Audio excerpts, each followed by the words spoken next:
कि लोकसभा चुनाव से पहले जिन्होंने पूरे देश में संविधान की कॉपी दिखा करके कहा कि संविधान समाप्त हो जाएगा, आरक्षण समाप्त हो जाएगा, और कृष्ण कुमार इस बात का गवाह है राज्यसभा का। प्रधानमंत्री नरेंद्र मोदी जी ने राज्यसभा में एक चिट्ठी पढ़ी थी कि 1960-61 में था तो उसका संस्कार वहीं कर दिया जाता था, लेकिन कारगिल के युद्ध में के बाद स्वर्गीय अटल बिहारी वाजपेयी ने उनका राष्ट्रीय सम्मान के साथ उनका संस्कार उनके पैतृक स्थान पर कराया। दूसरे जिले में ब्लॉक चेंज का तो एक्सचेंज करने की उसकी हमारी 3-4 मीटिंग हो चुकी है, उसमें अध्यक्षता मेरी जिम्मेवारी है। मैं पाल टांडा, मेरे साथ मंत्री सहयोगी हैं। आज क्षेत्र में 76 गणतंत्र दिवस पर हरियाणा प्रदेश वासियों को शुभकामनाएं देता हूं और महान शहीदों को मैं नमन करता हूं, जिनकी बदौलत आज हिंदुस्तान हम सब आज़ाद हैं। और मैं देश के प्रधानमंत्री नरेंद्र मोदी का विशेष तौर से मैं धन्यवाद करता हूं कि वो सदा शहीदी दिवस पर शहीदों का सम्मान करते हैं। और मैं कुछ अतीत में आपको ले जाना चाहता हूं। स्वर्गीय अटल बिहारी वाजपेयी जब देश के प्रधानमंत्री थे, कारगिल का युद्ध हुआ था। उस कारगिल के युद्ध में हिंदुस्तान की सेना ने सफलता हासिल की थी, लेकिन कारगिल के युद्ध से पहले वो जवान देश के लिए शहीद होता था तो उसका संस्कार वहीं कर दिया जाता था, लेकिन कारगिल के युद्ध में के बाद स्वर्गीय अटल बिहारी वाजपेयी ने उनका राष्ट्रीय सम्मान के साथ उनका संस्कार उनके पैतृक स्थान पर कराया और उस टाइम 10 लाख रुपये शैतात राशि दी पेट्रोल पंप गैस एजेंसी दी। लेकिन मैं माननीय मनोहर लाल पूर्व मुख्यमंत्री का धन्यवाद करता हूं कि हरियाणा प्रदेश का कोई जवान देश के लिए शहीद हुआ तो उसको 50 लाख रुपये उस परिवार को शैतात राशि और सरकारी नौकरी दी। इसके बाद देश के प्रधानमंत्री नरेंद्र मोदी जी ने पूरे देश के अंदर ऐलान किया है कि देश का जवान देश के लिए शहीद होता है तो उसको उसके परिवार को 1 करोड़ शैतात राशि सरकारी नौकरी। और हरियाणा सरकार ने भी घोषणा की है कि हरियाणा प्रदेश का कोई जवान देश के लिए शहीद होता है तो उसको हम 1 करोड़ रुपया सरकार की तरफ से शैतात राशि और सरकारी नौकरी। अच्छा, आपने जिक्र किया था लाल डोरा का। लाल डोरा की जमीन को लेकर गाँव में क्या दिक्कत आ रही है? पूरे देश में हरियाणा प्रदेश ऐसा प्रदेश है जिसको हमने लाल डोरा मुक्त किया है। लाखों केस कोर्टों के अंदर चल रहे थे, तो लाल डोरे के अंदर जो व्यक्ति जहाँ पर स्थापित था हमने ड्रोन से मैपिंग करा करके उनको रजिस्ट्री दे दी है, जिससे आपस में झगड़े ना हो। कुछ केसेस हमारे पास आते हैं, हमने बीडीपी तहसीलदार एसडीएम की कमेटी बनाई है कि उनको भी सुलझा करके लाल डोरे का कोई गांव के अंदर विवाद ना रहे। सिटी बस भी चलाई आज हमारे नितिन गडकरी, उनका पूरे देश में आह्वान है कि विशेष तौर से जो पोल्यूशन, जो पर्यावरण आज दूषित जो हो रहा है जी, उस पर कि पूरे देश में जिस प्रकार से पेट्रोल की डीजल की खपत बहुत बढ़ गई थी, तो इलेक्ट्रिक बसें, इलेक्ट्रिक गाड़ियां चला करके इससे हमारे पोल्यूशन में भी फर्क होगा और जो पेट्रोल डीजल है उसकी खपत भी कम होगी। इसलिए आज हमने पूरे हरियाणा प्रदेश के अंदर हमने इलेक्ट्रिक बस चलाने का फैसला किया, जिसके बाद 5 बसें रोज तक हमने दी है।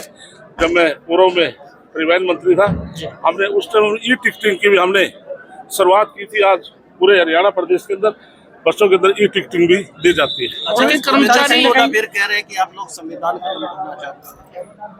भूपेंद्र सिंह हुड्डा मानसिक तौर से अभी सदमे से बाहर नहीं आया, क्योंकि लोकसभा चुनाव से पहले जिन्होंने पूरे देश में संविधान की कॉपी दिखा करके कहा कि संविधान समाप्त हो जाएगा, आरक्षण समाप्त हो जाएगा, और कृष्ण कुमार इस बात का गवाह है राज्यसभा का।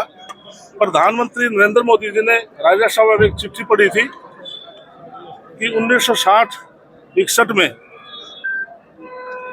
हमारे उस टाइम के प्रधानमंत्री पंडित जवाहरलाल नेहरू ने एक चिट्ठी लिखी थी कि 1947 में देश आज़ाद हुआ, डॉक्टर भीमराव अम्बेडकर द्वारा SC-BC को संविधान के मुताबिक आरक्षण दिया, क्यों ना आरक्षण को समाप्त कर दिया जाए। तो उसको एडिट करके कांग्रेस पार्टी के लोगों ने चलाया कि नरेंद्र मोदी आरक्षण को समाप्त करना चाहते हैं। अच्छा, सिटी बस जो चलाई है उसका रोडवेज कर्मचारी कहीं ना कहीं विरोध कर रहे हैं, निजीकरण की तरफ जो है सरकार जा रही है। नहीं, हमारे रोडवेज कर्मचारी मेरे बहुत घनिष्ठ मित्र मेरे पास विभाग रहा है। पहले हमने कुछ प्राइवेट रूट परमिट भी दिए थे। आज हर तीसरी चौथी गाड़ी आज हरियाणा प्रदेश की नजर आती है।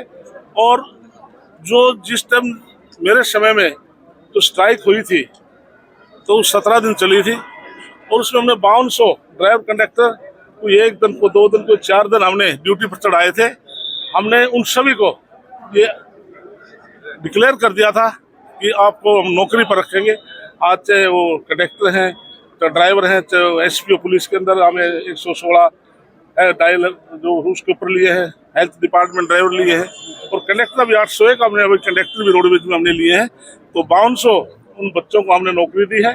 और जब मैं परिवहन मंत्री था 93 से 8200 एसपीओ जो कच्चे कर्मचारी थे उनको मैंने एकदम से कलम से रेगुलर करने का काम किया। अच्छा, सर, नए जिले बनाने को लेकर कमेटी बनी थी, उसके लिए पटौदी को भी तो डिमांड है कि उसके लिए माननीय मुख्यमंत्री संजय थोड़ा पीछे के आदेश से उनकी कृपा से मुझे डिस्ट्रिक्ट कमेटी बनाने का, तहसील, सब डिवीजन, तहसील, सब तहसील और कोई गांव एक गांव से जिला से दूसरे जिले में ब्लॉक चेंज का तो एक्सचेंज करने की उसकी हमारी 3-4 मीटिंग हो चुकी है।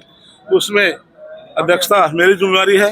महिपाल टांडा मेरे साथ मंत्री सहयोगी हैं, विपुल गोयल जी वो मेरे साथ सहयोगी हैं, श्याम सिंह राणा मंत्री मेरे साथ सहयोगी हैं और हम अनुराग रस्तोगी FCR फाइनेंस डिपार्टमेंट और अन्य कई IAS अधिकारी मेरे साथ सहयोगी हैं। हम लगातार मीटिंग कर रहे हैं और जैसे पटौदी की बात है, चिकवाड़ा की बात है, इस प्रकार से अलग अलग असंध की बात है, स्पीडों की बात है, पटौदी की बात है, तो अलग अलग से डिमांड आ रही हैं और उस पर हम विचार कर रहे हैं। सर एक लास्ट सवाल और है। दीपेंद्र सिंह हुड्डा ने सरकार के 100 दिन पर जो है सवाल उठाए हैं। उन्होंने कहा कि इन 100 दिनों में सरकार नाकाम रही है, कानून व्यवस्था खराब रही है। हमने 100 दिन का एजेंडा फिक्स किया था, चाहे हम मंत्री हैं या मुख्यमंत्री हैं। मैं अपने विभाग की आपको जानकारी देता हूं कि मैंने 100 दिन के एजेंडे में मैंने 1000 गाँव में ई-लाइब्रेरी खोलने का फैसला किया। हमने ई-लाइब्रेरी खोलने जा रहे हैं, उनका उद्घाटन बहुत जल्दी मुख्यमंत्री से करा रहे हैं। 1000 गाँव में हम महिलाओं का सांस्कृतिक केंद्र खोलने जा रहे हैं। 1000 गाँव में जो फिरनी है उनको पक्का करके स्ट्रीट लाइट हमने लगानी शुरू कर दी है। और 19,000 तालाब हरियाणा प्रदेश के अंदर है। 6,000 ऐसे तालाब हमने चयन किए हैं जो सिल्ट से भरे हुए हैं, उनका सुधारीकरण करके उन पर रिटेनिंग वाल बनाएंगे, बाहर में पक्का करके ट्रेल ट्रेसिंग करके छोटे फूल पौधे लगा करके एक पार्क का काम करेगा। इस प्रकार से सभी मंत्रियों ने अलग अलग अपना 100 दिन का एजेंडा फिक्स किया था। मुख्यमंत्री जी ने जिस प्रकार से 56 दिन वो मुख्यमंत्री रहे, 56 दिन में 126 घोषणाएं की थी, तो मुख्यमंत्री नायब सैनिक के नेतृत्व में आज सरकार पूर्ण रूप से निष्ठा से काम कर आगे बढ़ रही है। धन्यवाद। धन्यवाद।